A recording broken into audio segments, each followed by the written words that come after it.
night that I want to get over. First off, man, the Niners, Cowboys, one of the greatest rivalries in NFL history. Yeah. Cowboys got their shit peeled last night, 42-10. Brock Purdy. Yeah, clap it up for that. Boy. Especially, I know Mariana really loves that. When the Cowboys lose, we all win. You remember that. Shout out to Brock Purdy, man. I had a shit about Brock Purdy on this show last year. Yeah. A lot of things about Brock Purdy. And wait. Is Brock Purdy black? Is he mixed? Okay. I know how you do with these quarterbacks, Scott. I don't know. First of all, my quarterback is black. I resent this, okay? I resent this running joke on this network. That's another topic for another time, bro. You know what I'm saying? I'm gonna let you. I resent this, but Brock Purdy, 17-24, 252 yards, 4 touchdowns. He had like some great throws, man. And of course the Philadelphia Eagles. The Eagles had another win last night. They are also 5-0, winning 23-14 right here in Los Angeles. Jalen Hurts, 25-38, 1 touchdown, interception, 303 yards. My question to y'all, gentlemen, man, who is the best team in football right now? Is it the Eagles or is it the San Francisco 49ers, man? Hey, man, it's feeling like the 80s and early 90s, man. This is the San Francisco 49ers, and honestly, I don't even think it's close. That team right there, first of all, let me get my I told you so on. I told y'all niggas, man, Brock Purdy might not be the sexy name. He got a Rudy Poo ass name, fam. like nigga, the nigga got a name of a virgin, fam. He has the name of the lame ass dude in 80s movies. His last name sounds exactly like Mike from the Wood. When I think she pretty. Yeah, like that's buddy ass. Yeah, but. With that being said, man, when you talk about a perfect quarterback on a perfect team for him, that's who Brock Purdy is. And that team with him and that defense, nah, man. I love the Eagles, fam. I love it. And the Eagles have not played their best game yet. So because they ain't played their best game yet and San Francisco out here demolishing everybody, it's the 49ers until somebody show me different. Yeah. Yeah, I agree. I tend to agree with all of that. Honestly, because when you make the point about Brock Purdy being like the perfect quarterback for that team with that defense, like he reminded me of my dog Eli in that regard, because it's like you can have as many questions as you want, but the kid keeps getting it done. So like, what can you really say about him? You know what I'm saying? You could say he's not as good as the next quarterback with this, or he's worse than the next quarterback with that. But if he's getting it done on a championship caliber team, I don't really think there's much more you can say about him. You know what I'm saying? He seemed like a good dude. I think it's the 49ers by far. They just seem like a very complete team. Like there's no weaknesses. You know what I'm saying? Like it doesn't feel like you can limit one of their targets because it'll look like it's by design because somebody else gonna shine. So it's like there's nothing you can really do. These boys looking like this might be the year. You know what I'm saying? Like, so I'm gonna say the 49ers for sure. Yeah, man, I'm gonna agree with both y'all brothers, but I'm gonna go with the Niners. I've been saying this for the last couple of weeks that there's something about the Eagles that's off. And, I know what it is, and I really think we need a sarcasm font on Twitter because I said this. I was like, "There's something wrong with the Eagles," and some motherfucker was like, "Well, they lost both what's called coordinators." Like, no shit. Like that's what I was alluding to. So definitely, you're gonna see that. There's a difference there. And I feel like as good as Jalen Hurts is, and I think Jalen's great. I think Gerald McCoy said it best on Rich Eisen last week when Rich Eisen asked Gerald McCoy, was Brock Purdy elite? He said, no, Brock Purdy's really good. He's not elite yet. I don't even think Jalen Hurts is elite yet. He said to be elite, you got to do that shit 3 years in a row. That makes you elite. And I agree with that. If we talk about elite quarterbacks, there's only like 4 or 5. I would say that Patrick Mahomes obviously is an elite quarterback. Joe Burrow, elite quarterback. I know people talk shit about my mans, especially Courtney, Mikey, and Dante on this program. But Josh Allen is an elite quarterback. Aaron Rodgers, when he actually has a knee, is an elite quarterback. Those are elite quarterbacks right there. You know what I'm saying? So I got to give it to them. But as far as Jalen, I still got to see it again. I think Jalen he makes good throws. He's a very accurate passer, but I can't put him in the elite thing yet. And with the defense, shout out to Jalen Carter. And this is the thing, too, about Bears fans. Like, yes, I wish we'd have got Jalen Carter, but Darnell Wright is moving furniture. So I'm not really mad at Darnell Wright right now either. So it's kind of like one of those things where, yeah, I wanted Jalen, but Darnell's also balling at the same time. But there's also something with his defense. They're giving up a lot of points too. I know that Sean McVay is a great coach. Pua Nakua, I think I pronounced his name right. This nigga's looking incredible right next to Cooper Kupp. Cooper Kupp was back last night. But they've been giving up a lot of points outside of last night. They only gave up 14, but before there was 31 to the Commanders. And I think that's going to be something that's going to tee off on them come playoff time. You got a team like the San Francisco 49ers. This is a flawless team. Like that, the linebacker play is ridiculous. Fred Warner moves like a fucking bullet train, bro. Like it's ridiculous to see how he plays. The only thing they're missing is the quarterback. And Brock Purdy was good last year, and I was still very hesitant to crown him because he looked like a system quarterback. It looked like he was one of those people. Oh, if he just doesn't fuck it up, they'll be good. The niggas making it look like you can tell by the spin on that ball, the communication that he has with his receivers. I think this is by far the best team, and not just the NFC, but in football. And I think when these two teams play December 3rd, now granted, that's about 2 months from now, they get a lot of injuries. A lot of things can happen between now and December 3rd. But if nobody gets hurt, I think that they're going to smack the Philadelphia Eagles, especially with all the shit they've been talking after the NFC Championship game last year. So I'm definitely going to give it to the San Francisco 49ers, man, as far as, who's the best team right now. Here's the best thing about the San Francisco 49ers. They ain't talking. They ain't said shit. Well, they said a lot of shit in the offseason, though. I mean, yeah, but everybody do. You know what I'm saying? But once the season started, they ain't said shit. Yeah. Dallas was all this week talking about how this game is important and how this could be the monkey off their back and yada, yada, yada. San Francisco ass was just sitting there like, oh, that's cool. I bet. Yeah, it's a secure team. The Cowboys is insecure. They always have been. It's not even that. I mean, which they are when you see them even after the game. Like Micah Parsons saying that, he felt like they lost the game. Like, fuck out of here, fam. Respectfully. Yeah, fuck on. But the fact that the San Francisco 49ers is just sitting there like, all right, okay, bet. The San Francisco 49ers is that black dude that when you yelling, they hands is just behind their back like this. They just looking at you like, yeah, word. Right, and they telling you, and they taking it a step further. They telling you when you're making a valid point. They're like, yeah, you got that. Okay. You got so that. You're saying that the Niners are Marlo Stanfield? Yes. Yeah. The Cowboys is like when Bodie walked up on him when he had the golf club. And he like, your dog, like, this is levels. I'm gonna show you his levels. Look at the way I'm talking to you right now. Look around. Look what can happen to you. And they showed him. Because Dallas is front running, bro. Like, let's look at they wins. Like, I mean, I'm a Giants fan. I'm not gonna sit here and act like that didn't happen. Like, yeah, they beat us. We're a terrible team. They beat a couple of terrible teams, but it's like when you play against the dogs, why you ain't try that with homie around the corner? You know what I'm saying? Remember they told Debo that, yo, you ain't try that when they, you know what I mean? And it's like it's different.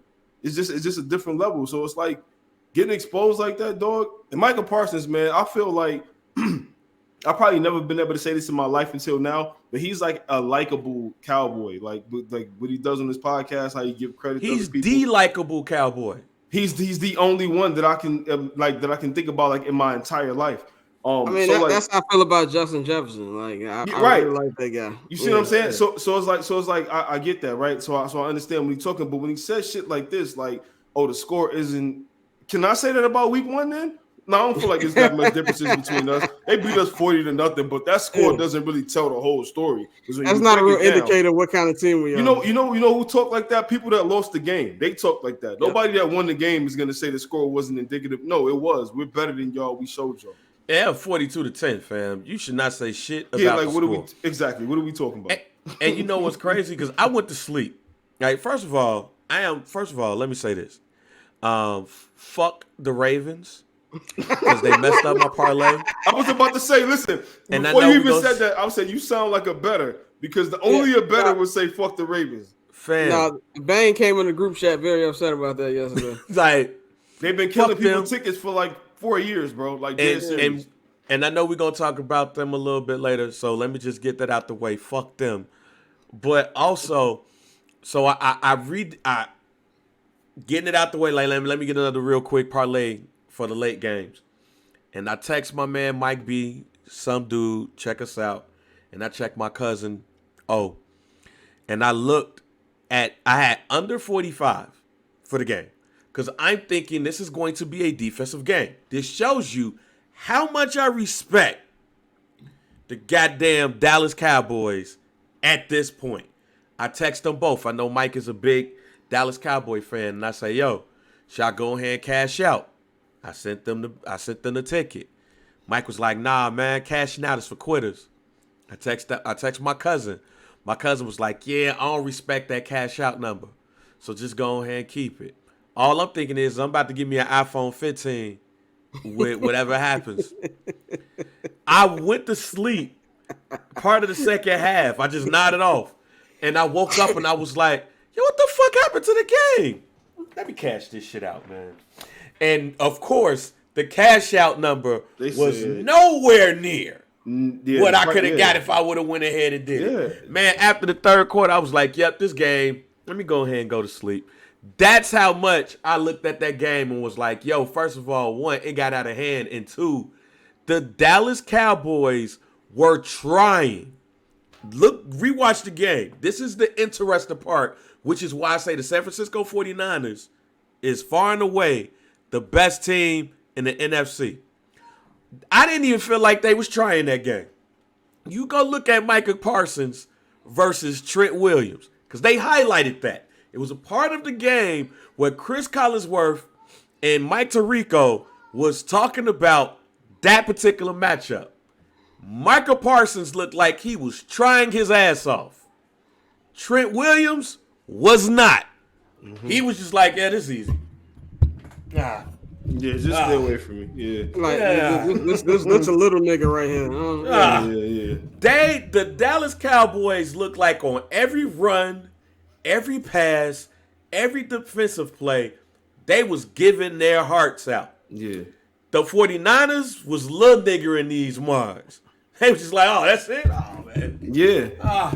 And that type of shit look good against bad teams. That's why Dallas is always the front running that team, because when they go out there and poke their chests out and do their best and they on it, they'll destroy teams that's not on their level. But when they play a team that's actually on their level one, but then a step further is a team that's better than them, it shows you just how far away they are. So, like, yeah, the teams at the bottom might be far away from you, but look how far you are from being a contender.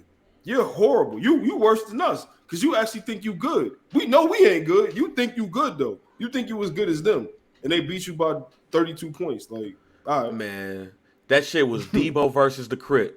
And boys, and give me the ball back. He kicked that nigga. Yeah, that's what that game was, fam. That was the equivalent. Give my brother his ball back. Yeah, I mean, to the Niners, man.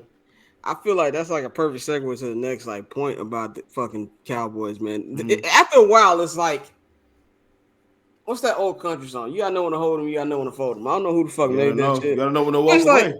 Bro, like this nigga Dakota has been quarterback since 2016. So we are about 2.5 months away from 2024. Rain Dakota at that. He ain't got it.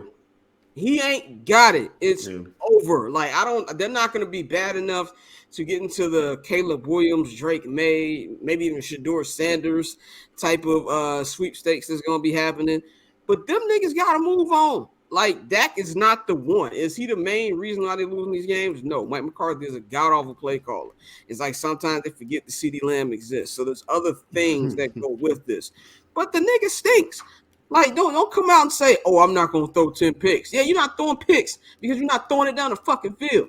I've seen this play before. Aaron Rodgers did the last 3-4 years in Green Bay. That's why they're like, look at Aaron Rodgers. He don't throw picks. Yeah, you ain't throwing picks. You don't throw it out of bounds all the damn time. So, to me, the thing about the Cowboys, like you were saying, Mariano, is like these niggas are front runners, bro. Like, they are the ultimate front runners. Why everybody likes laughing at their ass because they got this loud-ass fucking fan base. And honestly, I would say, like, there's two fan bases who are stuck in the 90s. It's the Cowboys and the Bulls. The only difference is Bulls fans aren't loud. I think Bulls fans are very aware of what our team's current situation Yeah. is and has been since old Marjorie and I left the building 25 years ago. Yeah.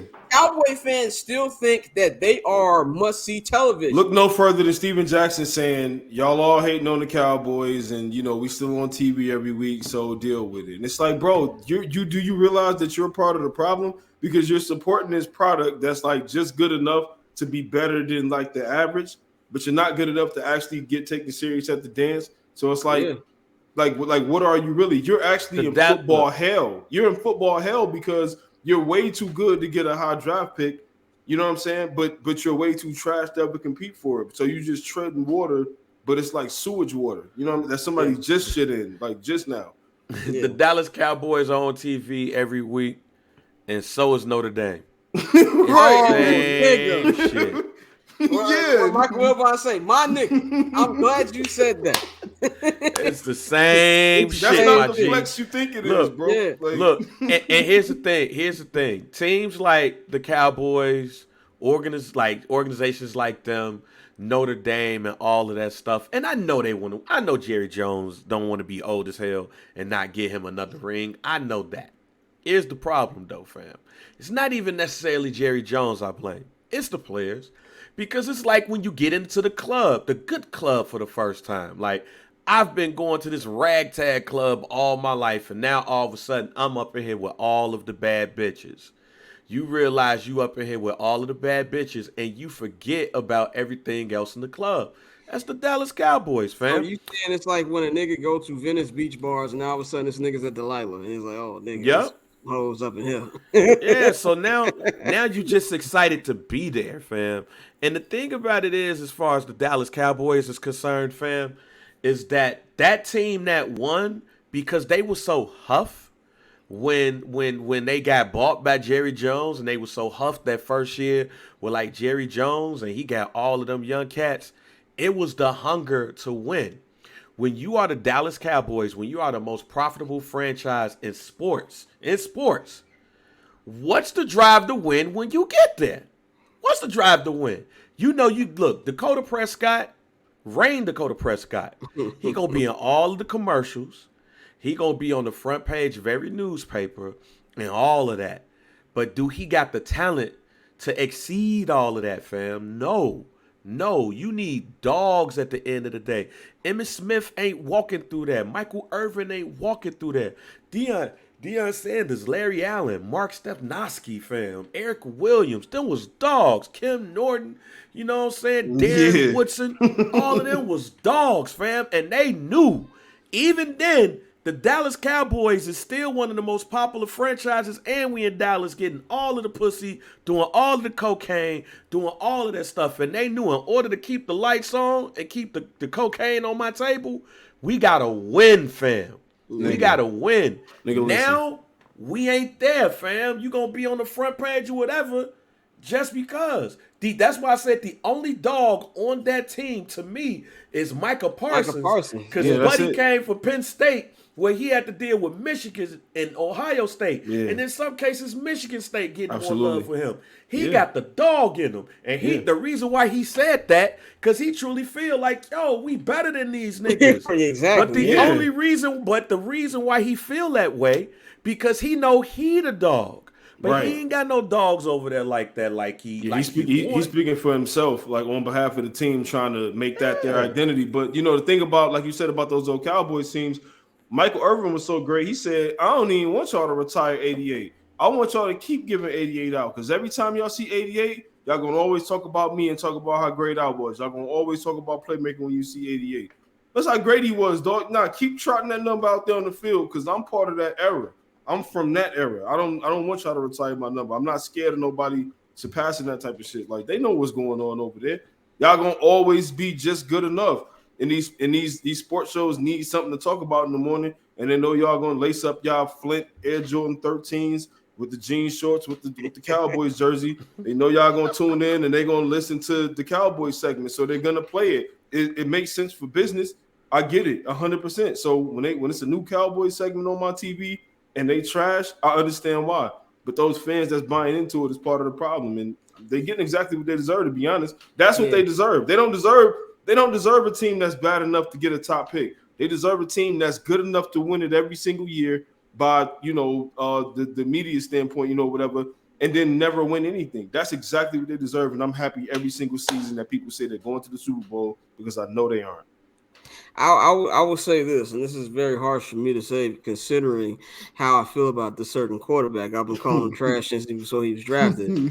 But they might have to just cut bait with Dakota this year and see what you got in Trey Lance. Now, like I said, I might be able to outthrow Trey Lance, but we all know that Cooper Rush is just going to be a backup, and I feel like at this point, or trade for somebody. Who are you gonna trade for? I have no fucking idea. Like Kirk Cousins is a more flashy Dak Prescott.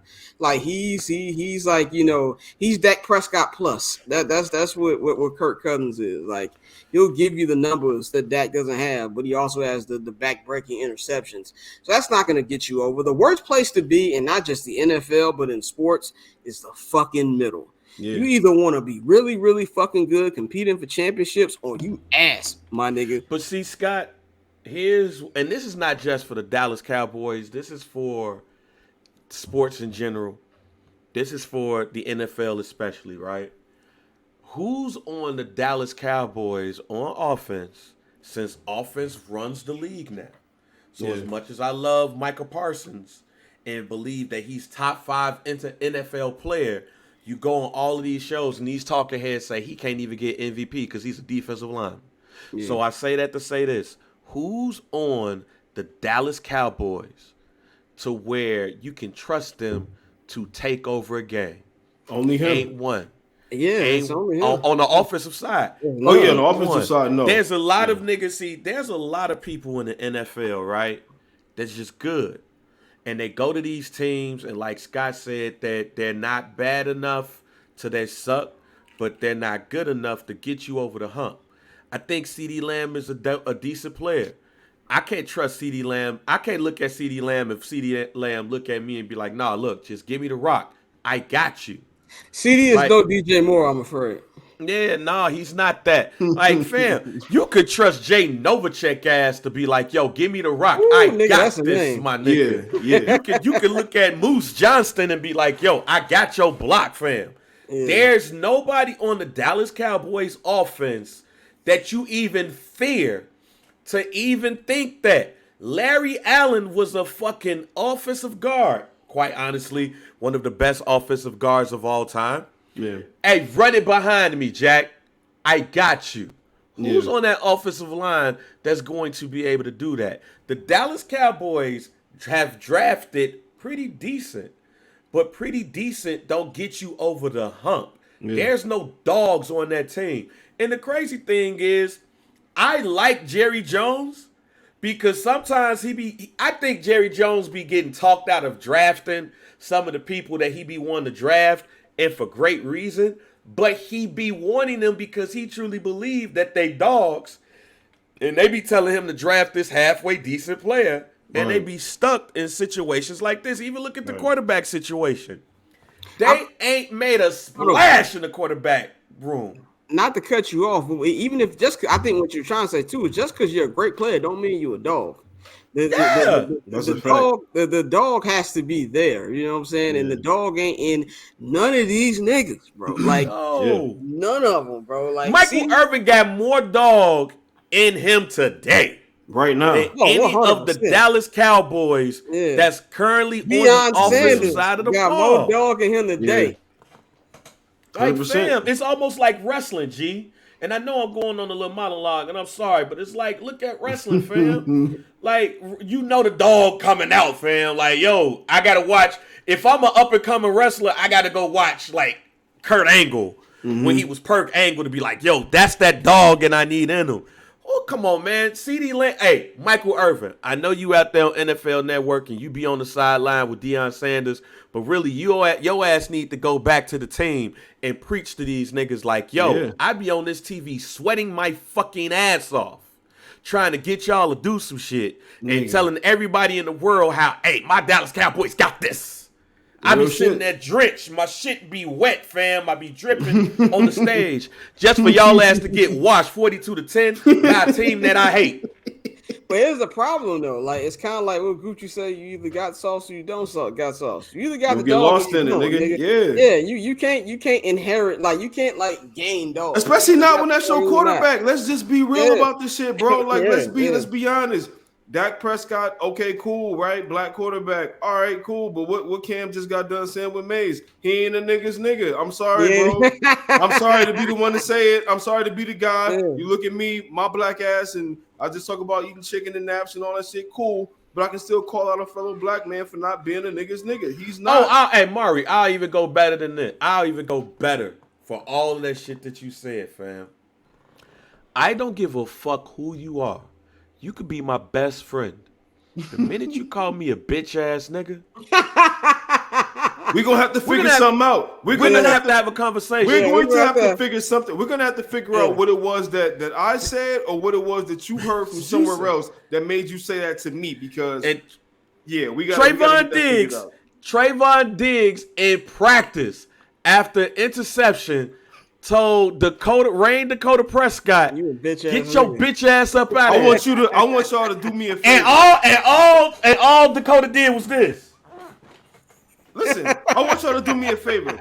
Go back and look at those Giants teams that Eli was the leader of, and go look at how many niggas we had on that team. At any given moment, when Eli was out there throwing pick sixes, on that team. No, he had a lot of niggas on that on them Giants teams. At any given point when Eli was throwing them pick sixes and all that, and some of them was egregious, they ain't never called him that. They ain't never called him no bitch. They like not in his face. They ain't never not to his face. Not into his face. I ain't never heard that man in practice caught the ball and was like, "Get your bitch ass up out of here." Guess what? You know, somebody on the offensive line was supposed to knock him on his ass and be like, "Fam, that's not the one you say that to." He did that because everybody else had been saying it, and he was like, "I'm gonna say it," and they was like, "No, go ahead." And he was like, "Fuck it, I'm gonna say it." Everybody else was waiting on somebody to say it, like run over the hill for us. They all agreed with it before it even got. Oh man, that's trash talk. Oh, it's just trash talk. No, it's just trash talk between the guys. That's trash talk. He another Russell Wilson, dog. That's trash talk. And that's bitch. And here's the thing. Here's why I got a little bit more respect for Russell Wilson. In that, at least Russell would have told the coach, like, "Yo, tell him not to call me that shit." Dakota just was like, "Huh?" I think it's a good job. Yeah. No, real shit. Let me go get back to the play. Let me go get back to the play. Let me go get back to the play. All right, Hut. Like I would have been sitting over there, as no matter where I'm at on the field. Yeah. As a member of the Dallas Cowboys organization, I would have been like, "Did he just?" Even if you was faking it, look, even if you was faking it, you could have had a nigga hold you back. Like, bro, nah, niggas gonna have to hold me back. It's gonna be a 10-minute video. A nigga Muff trying the to hold me nigga. back and me moving niggas on. Man, get your bitch ass up out of here. What the fuck you talking about? You got at least aggressively. I'm gonna fight a nigga that ain't had nothing to do with it. You remember hold Martin, me back. Remember the episode of Martin when he was going back and forth with Pretty Ricky, what they called him? Pretty Ricky, and he was like, he said, "Hey man, you laughing a little too hard back there, ain't you?" Martin even addressed him. You can't address a nigga that's calling you a bitch ass nigga. Like, I'm not having it, bro. So if Martin to me, can address him, you can address him. So to me, that's a microcosm of the Dallas Cowboys as an organization. Yeah. They don't really respect Dakota Prescott, my G. They don't. They know, and here's the thing. They saw the same video we saw. Even with the lack of talent, if the man showed he had heart, if the man showed he had a dog in him, they would not have called him that. Yeah. They know they got a so-fast nigga at quarterback. We ain't got no running back like Pollard, but he ain't it from an everyday down perspective. Our wide receivers are as decent to hella decent. We ain't heard shit from Brandon. What's my man name? Brandon Cooks. Yeah, Brandon Cooks. All year long, he was supposed to be the dude that stretched the right. He was supposed to be the dude that stretched the field. CeeDee Lamb ain't take over no damn game. He should remove the 88 from his chest. Yeah. Get 87 or get that's 8. What I'm saying. Get another damn number. That's why Playmaker said, I don't want my number retired. I want y'all to keep thinking everybody is me. And I want y'all to, every time y'all run 88 out there, y'all say, hey, remember Michael Irvin? Remember that guy? You know what I'm saying? I'll say we gotta move on to the next one. We can be on here talking about the Cowboys all damn day. But I will say this: Jerry Jones got to make a move. He got to make a move quick because I still think they'll bounce back. They'll win 10 games. A little wild card. But I'm gonna be real, they're gonna get snuffed out. And I never thought I'd ever say this in my entire life. We talk about the Eagles and the fucking Niners. Nigga, Lions and stuff, them snuff them niggas out. Yeah, real shit. That's the point. Oh, perfect point. You think Dan Campbell gonna allow some nigga on the defense Hell no. to call Jared, tell No Jared way. Goff, get your bitch ass up out of here? Aiden After Hutchinson- practice interception? Aiden Hutchinson can smell the bitch on Dakota Prescott all the way from Michigan. Okay? Absolutely.